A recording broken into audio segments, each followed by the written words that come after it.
Genies, it's Fisher with exciting news. The Weekly Genie, the official newsletter of Extreme Genes, is here. It's your Monday morning briefing on what's happening in the world of genealogy and family history and on Extreme Genes. Get all the details of jaw-dropping stories of discovery and keep up with the latest techniques in family history research. Get to know more about your favorite Extreme Genes personalities, and it's free. Sign up for the Weekly Genie now at extremegenes.com or the Extreme Genes Facebook page. And when you do, you'll receive David Allen Lambert's top 10 tips for beginning genealogists from the chief genealogist of the New England Historic Genealogical Society. Sign up today for the Weekly Genie.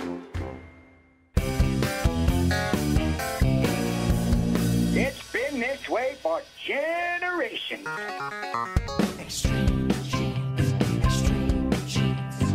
Dates in the Bible don't quite match the marriage certificate.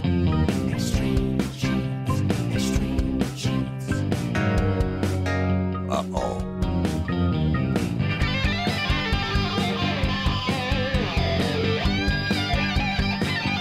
I cannot believe that summer is almost over and all these genealogical road trips. How are you? Welcome to Extreme Genes, America's family history show and extremegenes.com.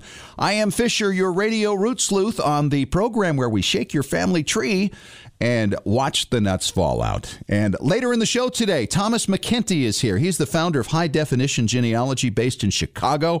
And he says that the technology from Pokemon Go is going to be affecting how we do genealogy in the coming 5 years. You're going to want to hear what Thomas has to say.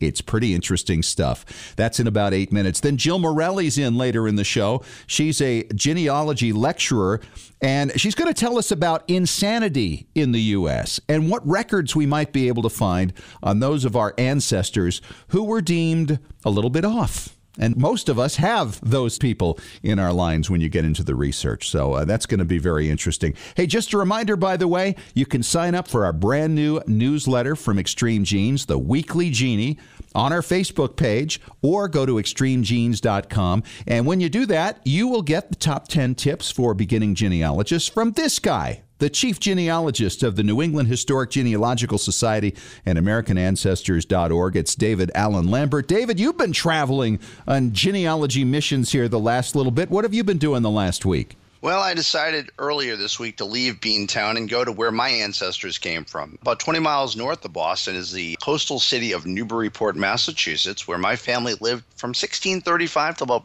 1824, before we came to Boston. I was able to go and visit the store that my third great-grandfather had 220 years ago. You're kidding. It's still there. It's still there, and I only discovered this about a month ago. Wow. I found an ad in the newspaper that said his name was Henry Poor. Great name to have a business. And Knight and Poor, West India goods. They sold rum, they sold wood, they sold nails. For 2 years, there were a couple of ads in the newspaper, and it said where it was. It said the new brick building at the head of Davenport's Wharf.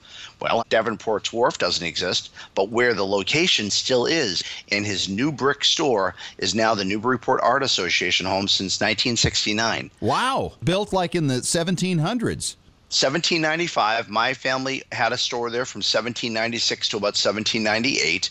I went in, they opened it up especially for me the day, and they gave me a tour from the attic to the basement. I took a ton of photographs. Wow, what fun. And, it's so weird to walk in a building that your family had such a close connection. And upstairs in the second floor was a little fireplace, and I envisioned that maybe we lived above the store at one point in time, and the family cooked meals around there. It's quite an amazing thing. You know, as a genealogist, you got to make more of just one part of the trip. So I went to the cemetery and paid my respects to Henry Poor's mother-in-law, my fourth great-grandmother. And while looking for a brother-in-law of Henry Poor, I stumbled across the fragment of a broken gravestone for a grave that wasn't even known to exist anymore. My fifth great-grandfather, who, when he was 67 years of age in 1738, became the father to my fourth great-grandmother. So it was a family reunion sort of day. And wow. It's great to go to these old cemeteries and you stumble across something like that from 270 years ago. It's pretty amazing. Absolutely incredible. All right, what do we have this week in Family Histoire news? Well, you know, you're having Jill Morelli on, and I'll tell you, one of the most popular people in American history that was insane is Mary Todd Lincoln. She had been institutionalized after the death of her husband, Abraham Lincoln. But now they're saying it may have been a vitamin B12 deficiency. Really? So this is new news that's coming out, and it'll be interesting to see with the Federation of Genealogical Societies conference in Springfield, Illinois, how much of a buzz this is. I plan on visiting the Lincoln tomb as well as the Lincoln home in Springfield, Illinois when I'm out there, see what they're saying about it there. That's amazing. And of course, this past week we've had Slavery Remembrance Day around the world. It's an international thing, and recognizing the fact that slavery still goes on to this very day in many parts of the world. Well, last week on social media, the hashtag Slavery Remembrance Day became quite viral. In fact, I included on my Twitter feed a link to The Liberator, which is online for free from fair-use.org. And The Liberator was the newspaper for abolitionists by William Lloyd Garrison from 1831 to 65. All the images of the newspaper is there. So you might find a relative that was involved in the abolitionist movement. Unbelievable. Remembrance is so important, and earlier this week I know we chatted about the passing of a lady that no one on our show would probably have even heard of, Francine Stein, who lived in New York City. Strangers came out to her funeral. Well, she had nobody going to her funeral, and the rabbi who was involved mentioned it to his daughter, and she jumped on social media and said, look, here's a lady who's had a full life. She was a musician. She was at Juilliard School. And so all these strangers came out to pay tribute to her and her life because they felt she needed to be celebrated. Well, maybe more and more people will reach out and do this. Exactly. Well, the exciting news from NEHGS is our trustee and CNBC host of Closing Bell, Bill Griffith, is actually the author of a new book. The book is called The Stranger in My Genes. Bill's longtime genealogical research turned into a DNA adventure, and I think the readers will get the thrill of the exciting discoveries and surprise discovery Bill had while looking into his own DNA. And Bill will be our guest on October 22nd in Worcester, Massachusetts, when we sponsor a day with him speaking. So come and join us in Worcester, Massachusetts on October 22nd for our conference, DNA Day, everything you need to know about genetic testing for genealogy. My tip of the week is applicable to anybody of any faith. In my family, in our old family Bibles, which a lot of genealogists look for, there's actually a page that has the birth, marriages, and deaths. Why not write the record of your immediate family or your parents and your siblings and take it and put it in the religious book that you have at your home? Well, that's all I have for this week. Off to Springfield, Illinois to FGS. Hope to see some of our listeners there and shake some hands. All right. Great stuff, David. Thank you as always. We'll talk to you again next week, and we look forward to hearing what went on at the Federation of Genealogical Societies convention. See you then. All right. And coming up next, we're going to talk to the founder of High Definition Genealogy, Thomas McKenty, about Pokemon Go technology and how is it going to affect genealogy research in the coming 5 years. He's got a lot to say about it. It's in 3 minutes on Extreme Genes, America's Family History Show. And this segment has been brought to you by 23andMe.com DNA.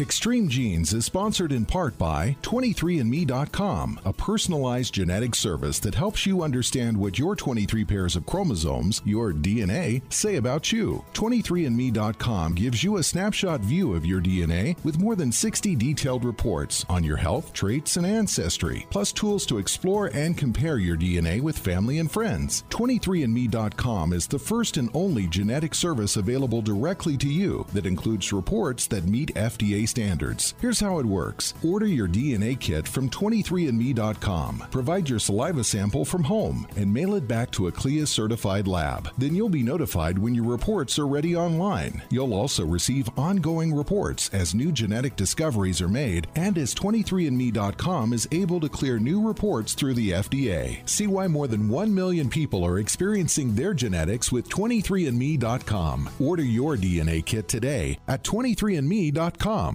Well, Genies, my personal family history researcher who sends me new information day and night has sent me some incredible new records and newspaper stories lately.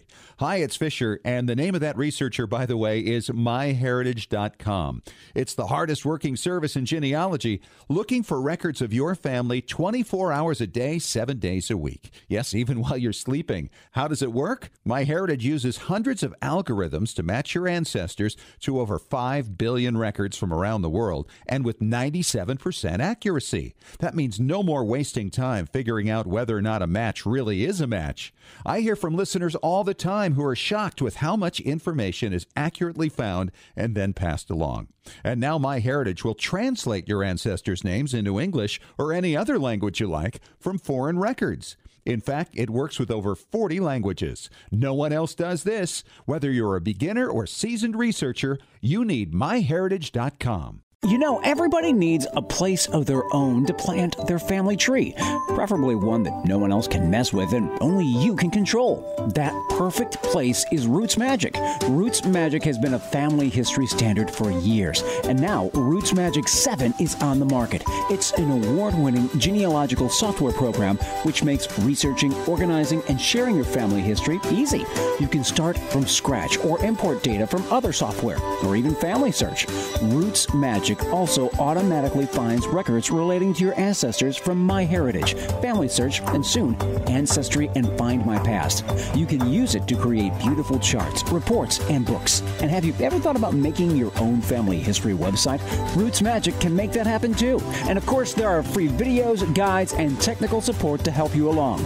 Isn't it about time you planted your family tree? Whether you're a beginning genie or experienced professional, Roots Magic is the perfect tool for you.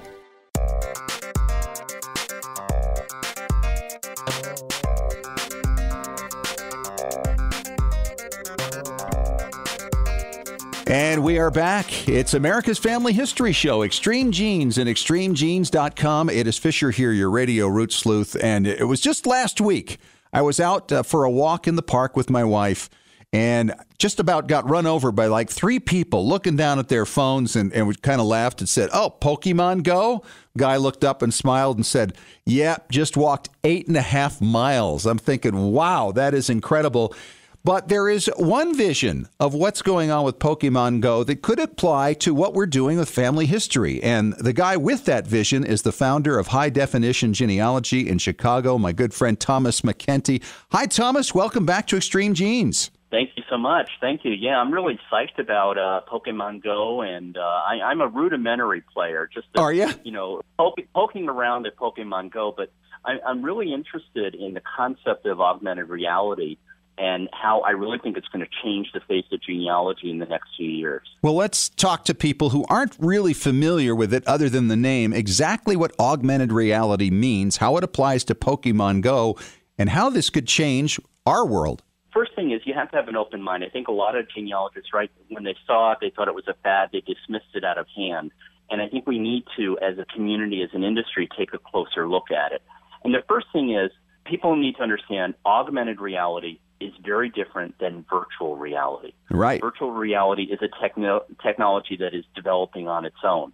So this is how I describe augmented reality to my non-techie friends. It's if you were to take something virtual like a cartoon and superimpose it over a real item or a location. So in a way, you're merging the virtual and the physical. Do you remember, one of my favorite movies growing up was Mary Poppins. Yeah. And there's a scene in there where Dick Van Dyke is dancing, but he's dancing with cartoon characters. Right. Think of that. They're superimposed over a reality. So that's the easiest way to think of augmented reality. Now, Pokemon Go is a game. It's something you can do on a mobile device. It uses an app, and you walk around, like you were saying, this guy did 8 miles. And there are people that are so obsessed, they're getting their exercise doing Pokemon Go. Oh, absolutely. It's great. You go out with your app and you catch animated characters.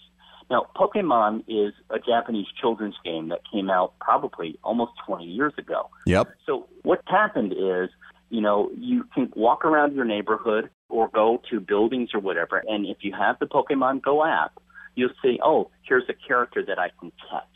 That's the intent of the game. Usually, with most augmented reality programs, you have to perform an action to get the reward. In Pokemon Go, you throw a ball, you know, and you do it with a swipe of the hand on the cell phone, on the mobile phone, and then the more you catch, the more points you get, and then the higher you rank as a player. So now let's take that whole concept and turn it into the future of genealogy. Right. Well, we've already seen some of the future. The other thing I want to say is you probably have witnessed augmented reality if you watch sports. You know, if you watch football and you see like the line of scrimmage or the first down line is superimposed, and you wonder how they do that on TV. The yellow line. Augmented reality. Right. That's augmented reality. Think of it this way. They're helpers. Now, when I think of Pokemon Go, someone said, oh, it's sort of a virtual scavenger hunt. I said, yeah, but, you know, genealogy has always been a scavenger hunt. That's what we're doing. and you know, that's it. You know, so the thing is, what I'm seeing is several ways that we're going to see augmented reality. The first thing that's most obvious is libraries like the Family History Library in Salt Lake City, they could become what's called a Pokestop. And that means that they place a lure, almost like a fishing lure, but this is a virtual lure. So they place the Pokemon character, and so that someone playing the game will stop by to catch that character. Right. Now, my thinking is, if you've got that body there, why not have some inducement to get them in there and learn about genealogy or learn about the Family History Library? So that's what businesses, brick-and-mortar businesses related to genealogy should be doing. Yes. They should be setting themselves as Pokestops, and they should be putting lore out there and use it as part of their marketing. Yeah, I saw this actually with an ice cream shop on the East Coast that was barely getting by, and a Pokemon stop was right across the street, and they have tripled their business. Exactly. And I know when I walk up the street to the gym every day, I can tell who's playing Pokemon, just like you did. Sure. Who's playing Pokemon Go, and they're out in the front of businesses, and you have that person there, and maybe they'll say, hey, I want to go in and see what this is all about. So I think that's the most obvious thing that we can do right now. Sure, is to promote. Right, but let's talk graveyards or historical tours. Exactly. Now, we're not going to offer Pokemon characters, but what about this? What if I was volunteering at a cemetery and I scanned photos of ancestors and turned them into virtual characters, and you had to go around and collect them as part of an app, and you got to learn the bio of the person, etc. So you can create some type of cemetery scavenger hunt that's more virtual, that doesn't involve the physical, which could actually damage stones, etc. But the thing is, you know, why not have that as an inducement, or also historical tours? You know, you go around and you collect these characters or these landmarks on the app. Right. Or perhaps even create a video of a character. You know, some actor then talks about themselves in character by the grave or by the historical site and can explain what's going on from there. Yeah. And getting back to vendors, I'm thinking that this would be really neat for genealogy conferences. You know that the Federation of Genealogical Societies conference is coming up next week in Springfield, Illinois, and I'll be there. And sometimes when you go to these conferences, you get like a vendor passport that you have to get stamped at all the booths. Right. Well, why can't we do it with augmented reality? Perfect. Where you're using an app and you're standing there and saying, hey, let me download your character and add it to my passport. The other benefit of that is then the vendor could be able to track who actually showed up at their booth. Yeah, that's right. That benefit as well. I mean, the demographics, the analytics, which we're not getting from so much easily from a paper passport. Boy, that's so forward thinking. We're talking to Thomas McKenty. He's the founder of High Definition Genealogy in Chicago.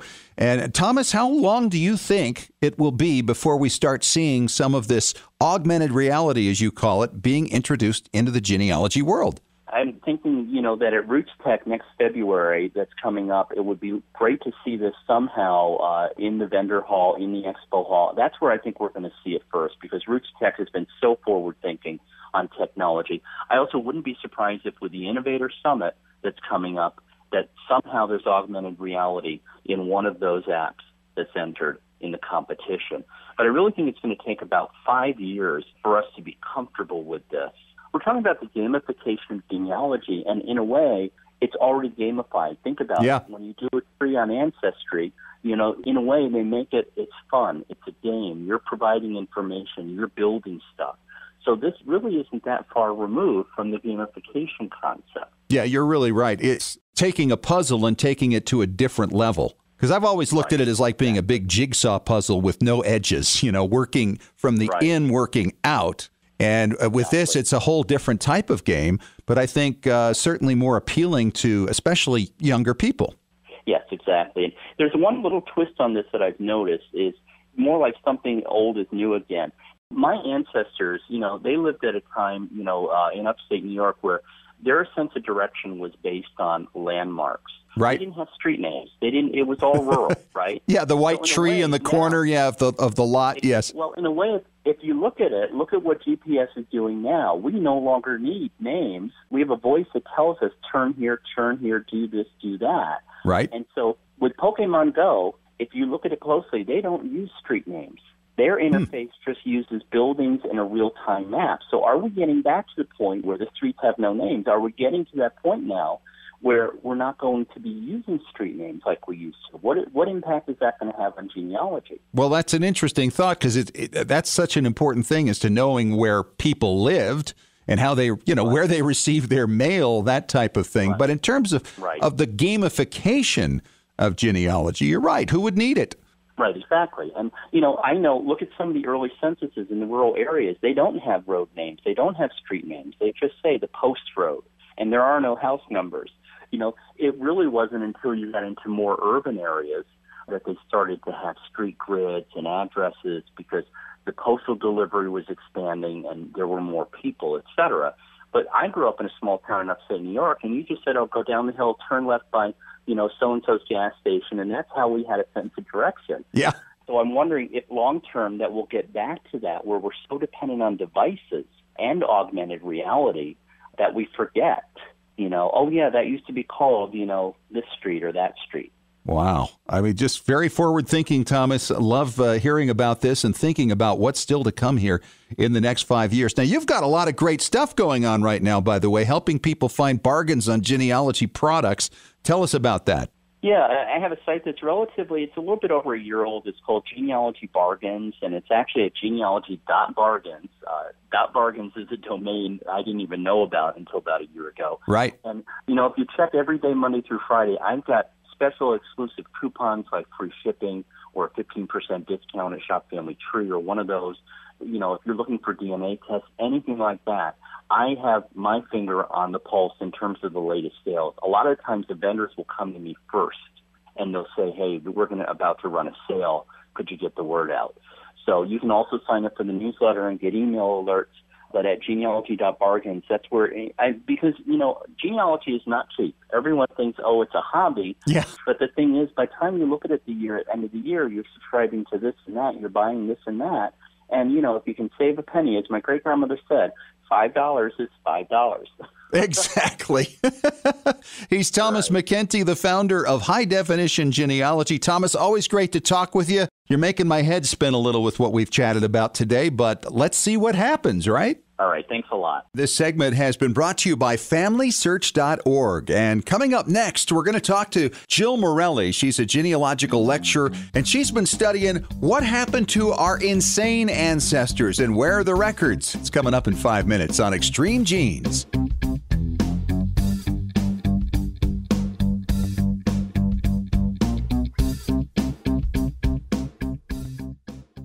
Scientific studies have proven that youth who know even a little bit about their family history perform better academically and have a greater sense of personal confidence and stability. Genealogy is its own incredible superpower that arms our children with super strength. But how do you get your child or grandchild interested in studying their family history? That kind of stuff is just for grandmas, right? Not anymore. ZapTheGrandmaGap.com leaps the generation gap in a single bound. Author Janet Havorka provides you with useful and timely advice on helping the young people in your life become engaged in their own family history. Janet has an entire collection of books to inspire the young and the young at heart in fun, interactive ways. She also offers creative tips and advice on her blog and in her free weekly newsletter. Stop by ZapTheGrandmaGap.com today to sign up for Janet's free email newsletter with 52 weeks of easy tips, free downloads, and order your set of resource books and workbooks. Looking for an easy way to show off your family history and share it with your family? Family Chartmasters offers beautiful custom pedigree art pieces and inexpensive family reunion draft charts in any design or size that fits your needs. With a free consultation at FamilyChartmasters.com, you can get started creating a new family masterpiece. Family Chartmasters has over 11 years of experience in creating and printing family charts. They can print any style of genealogy chart from any genealogy file style and can create exactly what you're looking for. You'll work with a specialized and talented consultant whose goal is to make you happy. Decorative charts make fantastic gifts for all occasions. And with Family Chart Master's option of ordering duplicate charts at half price along with your original purchase at full price, you can afford to give a family heirloom to each member of your family. Contact Family Chart Masters today at FamilyChartMasters.com for your free consultation. Family Chart Masters will give the greatest care to your family history.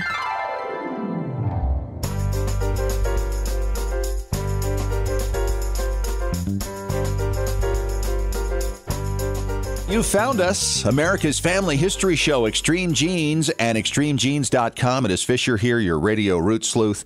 And many of us, in the course of researching our families, have discovered that some of our ancestors have been institutionalized with what today we would call mental illness, what they called insanity back in the day. And that has left us some records. And of course, a lot of stories and a lot of heartbreak as we study their lives and find out more about what brought them to that state and how they were treated when they were institutionalized, if they were institutionalized at all. And that's what my next guest is going to talk about, Jill Morelli. She's a genealogical lecturer. She's on the road doing genealogy right now in the Midwest. How's the trip going, Jill?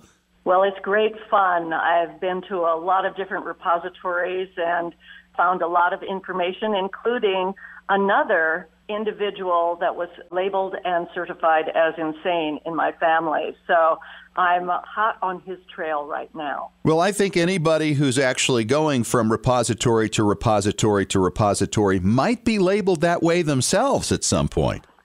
I think you're probably right. We all have a touch.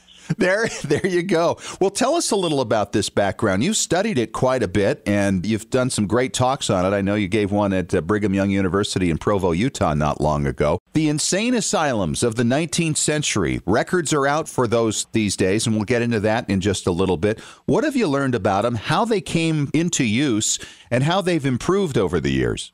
Well, just very quickly, Scott, it was very interesting for me. I did a deep dive in this topic because my great-granduncle was certified as insane in 1872 and spent the next 20-some years of his life in an insane asylum in Illinois.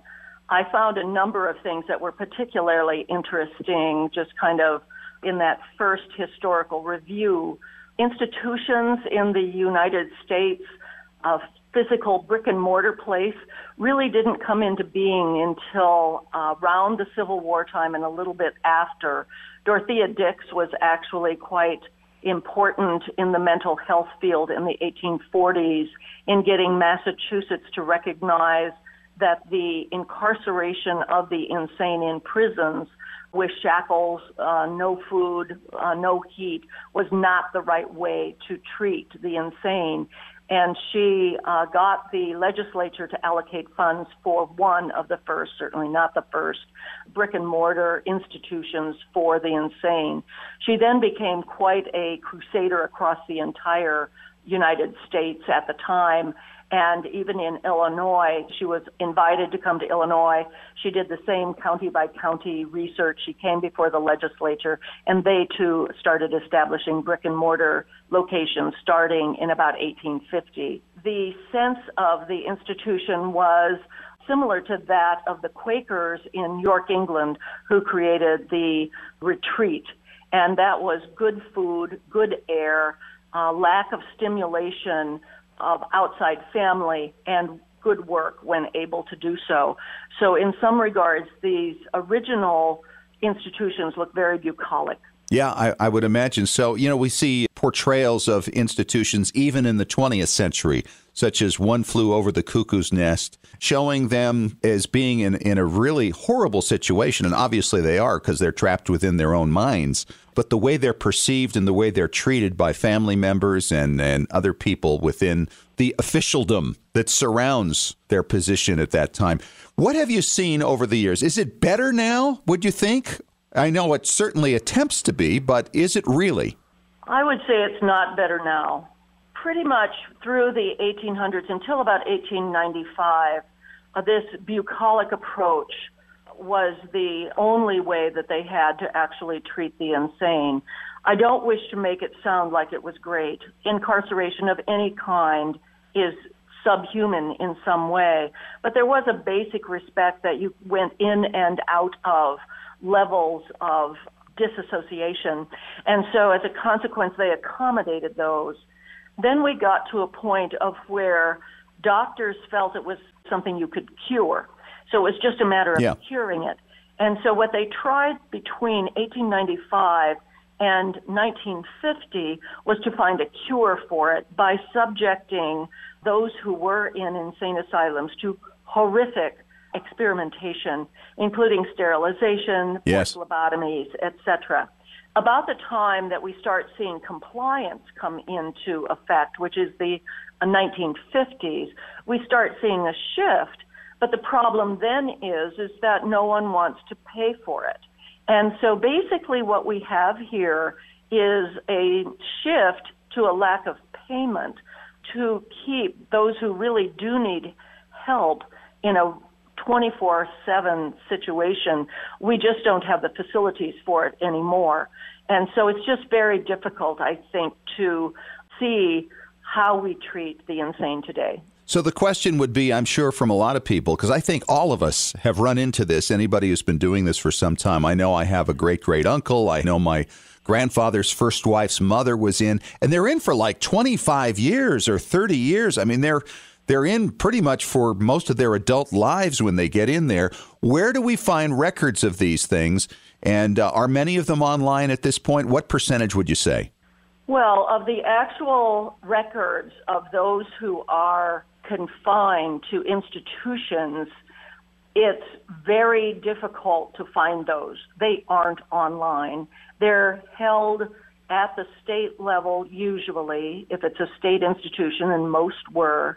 You have to go through the courts to get them usually. Even if they're really old? My granduncle had been dead for 115 years, and I had to go to the judge and plead my case that he should release the records.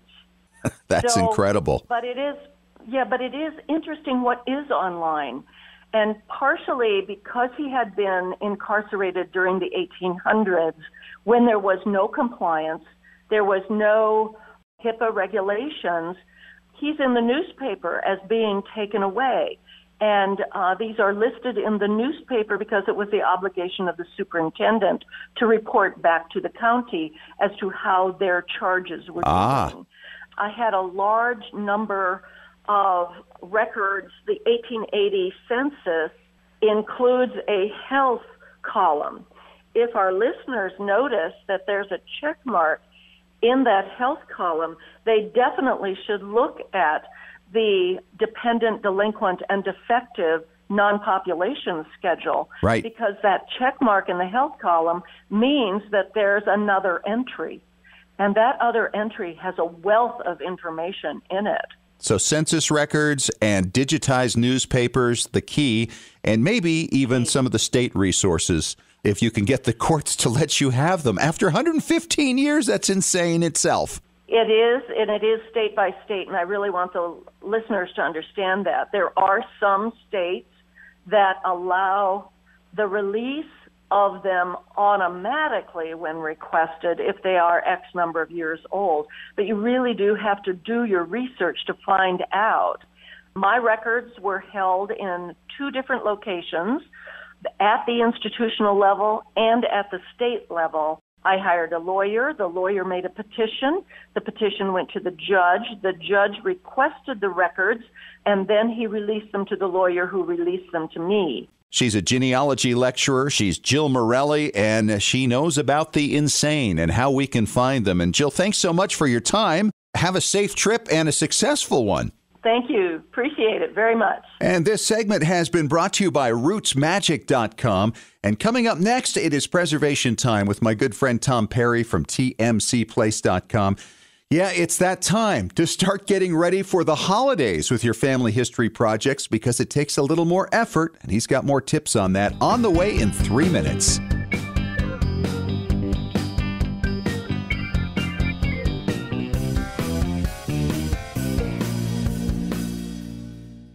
Legacy Tree Genealogists is a proud sponsor of Extreme Genes. Based in Salt Lake City, Utah, near the world's largest family history library, we've been working with genealogists all over the globe since 2004 to track down records, find your ancestors, and the stories that bring your legacy to life. We also analyze DNA test results, help you join lineage societies, and find missing cousins or heirs to property. Legacy Tree is the recommended research partner of MyHeritage.com and is the world's highest client-rated genealogy firm. Call us toll-free at 1-800-818-1476. Call now or register online to get a free estimate. Learn from our free genealogy tips on our blog at legacytree.com/blog. Even experienced researchers can benefit from our proven and experienced staff of specialists who can bring new approaches to old problems. Legacy Tree Genealogists. We do the research, you enjoy the discoveries. legacytree.com. When someone asks, what is Forever.com, I tell them it's a new kind of digital storage, like for your photos and documents and all the family memories. And they always shoot back with, well, that's not a very new thing. There's Facebook, Shutterfly, Flickr. Then I say, oh, but on Forever, you own all your content. There's no third-party ads, and it's guaranteed for your lifetime, plus 100 years. Do the others do that? Okay, so like I said, Forever.com, a new kind of digital storage. You are the chief memory officer of your family. You get that frantic phone call about the reunion in 2 days and they need the slideshow, and you're ready because you use Forever.com. Photos, news clippings, heck, you automatically upload the photos on your cell phone every day. You have everything digitally stored and organized where you can share it privately with your friends and family. No ads, and it's permanent, guaranteed for generations. Yes, you are the chief memory officer, and you have Forever.com. Did you know that Family Search Family Tree is available through a powerful new mobile app experience? That's right. Now you can view, edit, and even add information to ancestors in your family tree whenever and wherever you are. You no longer need to wait to get home or make a date with your computer to view or update your family tree. You can add details to your tree when visiting with family or when capturing details from a trip to the cemetery. You can share new family history discoveries from classroom settings. You can even make the most of your time when waiting for doctor appointments or car repairs. Get started today by downloading the free Family Search Family Tree app to your Apple or Android device. Visit familysearch.org/tree app to get the Family Tree app for free. Exploring and expanding your family tree has never been more convenient. Visit familysearch.org/tree app to download the Family Search Family Tree mobile app today.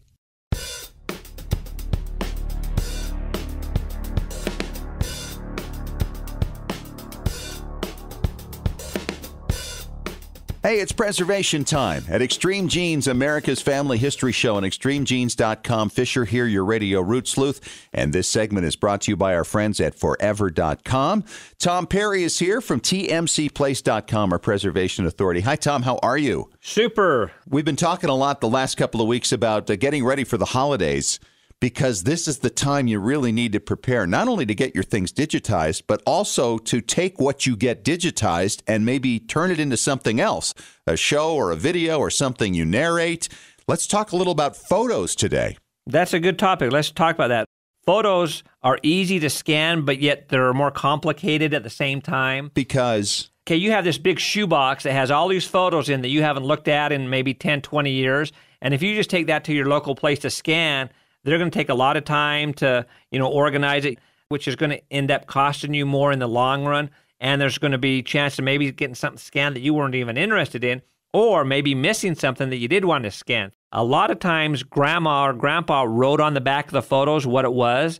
And so what you can do, go through all your photos, put them together by size. That's the best thing you can do. Put the 3x3s together, the 3x5s together, et cetera, all the way up. And then if you have ones that are something spread on both sides, most of your good quality dealers that are going to scan your photos for you have the ability to scan both sides at the same time. So put them all together, make sure you organize them the correct way. If you have ones that are torn or soiled, put those in a separate stack so they can go through your good ones fast, and then they know, okay, these are the ones that need tender, loving care, and they'll give those the tender, loving care they need. If they're mixed in a big stack, they might not catch it, and you might get one that's got a small tear in it that could be damaged in the process of scanning. So you want to be really, really careful. put all your damaged ones in one stack and then all the other ones by size. And then let us know which ones also need to be scanned on both sides. So you've got several stacks here. And then when you take them to the technician, let them know what you're doing, and they will give you a big hug because you have done so much prep work to get them better for them to scan them and do a better job for you and get them back a whole lot quicker. Well, and you're going to save a lot of money, and you're going to get the things you want, and then they're going to give a little extra time to the damaged ones, right? Exactly. Because when we see ones where somebody has, set them to the side, then we're really careful about scanning those. And then when we give them what we call tech notes on the bottom of their invoice, which most reputable places will do also, they'll say, hey, we suggest you do this on these pictures. And there might be a picture in there that's damaged that you didn't even realize that maybe, Aunt Martha's cut in half or something.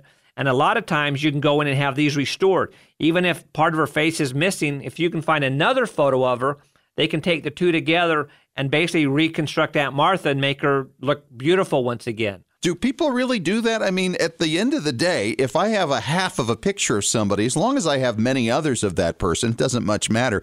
I would assume that would only be if it's a very rare photo of an individual, right? Exactly. And that a good example is the ones that you got off your film of you and your uncle and your brother and your dad.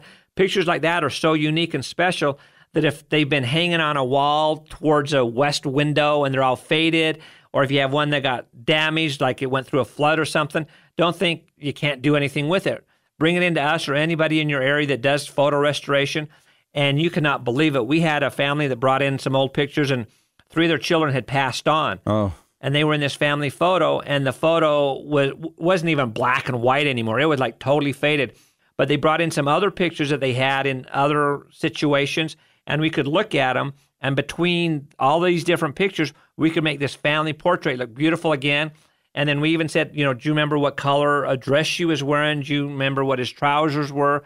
And if they remembered and told us what colors or could send us some other photos, we made this just like the day it was ever done. And it is just absolutely, kind of nice to see the people come in and tears come into their eyes because they're so excited. They thought something that was lost forever is beautiful again. That's awesome. All right, what are we going to talk about in the next segment? We'll talk about some more things on scanning your photos and how to do it right with the right DPI. All right, coming up next in 3 minutes on Extreme Genes, America's Family History Show.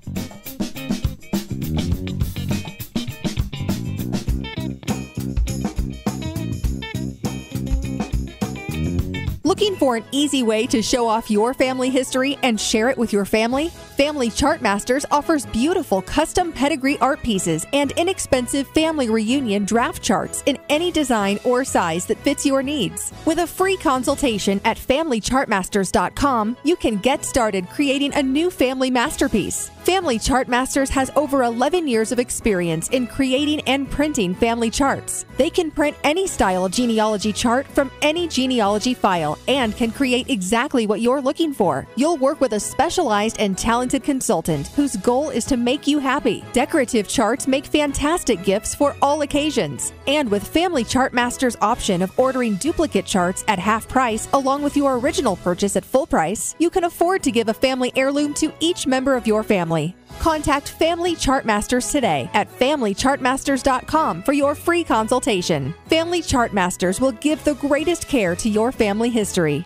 When was the last time you heard your grandmother's voice or saw your family enjoying life back in the 1950s or 60s? If the reason is you haven't known what to do with your old recordings, videos, and films, here's your answer. The Multimedia Center in Salt Lake City. We brought in a video project to the Multimedia Center, and overnight they duplicated it to DVD so we could meet our deadline. The Multimedia Center, 2870 East, 3300 South, Salt Lake City. Open Monday through Friday, 10 to 6. Call 801-483-1717 or go to transferduplication.com. Extreme Genes is sponsored in part by 23andMe.com, a personalized genetic service that helps you understand what your 23 pairs of chromosomes, your DNA, say about you. 23andMe.com gives you a snapshot view of your DNA with more than 60 detailed reports on your health, traits, and ancestry, plus tools to explore and compare your DNA with family and friends. 23andMe.com is the first and only genetic service available directly to you that includes reports that meet FDA standards. Here's how it works. Order your DNA kit from 23andme.com. Provide your saliva sample from home and mail it back to a CLIA-certified lab. Then you'll be notified when your reports are ready online. You'll also receive ongoing reports as new genetic discoveries are made and as 23andme.com is able to clear new reports through the FDA. See why more than 1 million people are experiencing their genetics with 23andme.com. Order your DNA kit today at 23andme.com.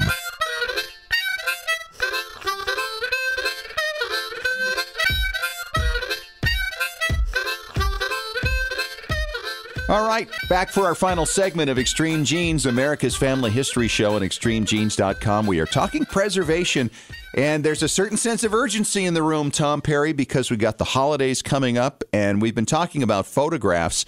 And I'm sure a lot of people wonder, well, why can't I do some of this stuff myself? Let's talk about the difference between what it would take to really do a big scanning job of old photographs versus taking it to a local person such as yourself to actually do the scanning work.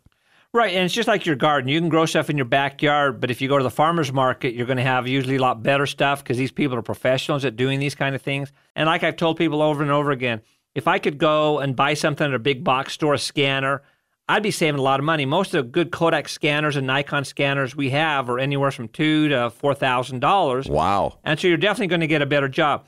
If you buy somebody a new plasma television for Christmas or something, you're going to spend $200, $300, $400. You go and scan all your slides, and you'd have to have a lot of slides, a lot of photographs to spend that same kind of money.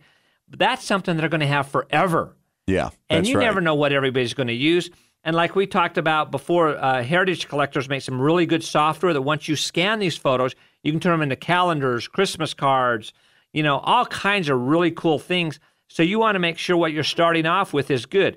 So again, if you can't afford to do it all, and I understand, money's tight, so just pick out the most important things and say, hey, I want to go to my local guy to have these done at a higher DPI that I can do at home. And you have to be careful with DPI because sometimes things are really misleading. Like they say, okay, this is, 3,000 DPI. Well, it's 3,000 DPI by 350. And so when you do the math, that's not really that good of a scan. Or you bring it into us or some major outlets out there, they're going to do a lot better scanning. And again, you're going to want to go to a local place that does them in-house, that doesn't ship them off. This is just some guy that's sitting there hourly scanning things through. Where a local place are people that are doing this work because they enjoy it. Sure. So they're going to do a much better job for you, and they will, write you the notes. Oh, this needs to be done. Things need to be done here. And sometimes we're scanning things and say, hey, this needs something a little bit tender, loving care to it. Plus, a lot of people have the old albums where you glued the stuff in. Oh. You had the little corner things, or the worst ones were the ones that had the wax backing. Right. Welcome back to the 1970s. Oh, those things were just absolutely ugly. Yeah. In fact, our scanner now, we have a new scanner that actually has a mode that takes in consideration that, hey, we can't open that clear stuff off the wax or it's going to ruin the thing. We can actually scan through the clear plastic, and it has a polarizing filter, so it's like it wasn't even there. You're not going to be able to do that at home. And we have neat software, too, that overscans every piece of photos that are on each sheet, but then it'll go in and crop them the best it can. So you want to be careful when you're scanning. Always overscan and keep that, which we call a raw, keep that separate. Then when you go in and re-edit it, don't destruct your old one. Make a new copy of it and then do your editing in case somebody wants to go in and say, hey, these should have the date on them, because some of the old pictures have like a year on them and even a month. And so if you crop that off, it's gone. But if you can go back to your raw file, then you can go and change the file names and things like that. So you do save as. Exactly. Yeah. Yeah, you want to do a non-destructive save. You want to do a save as like you mentioned. And one thing that's really important too, you need, again, look at what your end user is going to be. If you're going to make a slideshow, be careful when you're numbering your items too. Like if you have 100 things that you're scanning, the first one is going to be 001, not 1. The second one's going to be 002, and they're going to be together instead of really 1, 2, 3, 4, 5. So make sure you lay these things out so you don't get frustrated once you burn your final DVD. Some great advice as we get ready for the holidays. I can't believe we have to think about it right now, but we do. Yep. Snow will be falling. See you soon, Tom. Thanks. Bye-bye. And this segment has been brought to you by MyHeritage.com and LegacyTree.com. Hey, that wraps up our show for this week. Thanks for joining us. Hey, don't forget to sign up, by the way, for our brand new newsletter. It's free. It's called The Weekly Genie. It comes out on Mondays. And when you do, you'll get David Allen Lambert's top 10 tips for beginning genealogists. So get on it. Talk to you again next week. Thanks for joining us. And remember, as far as everyone knows, we're a nice, normal family.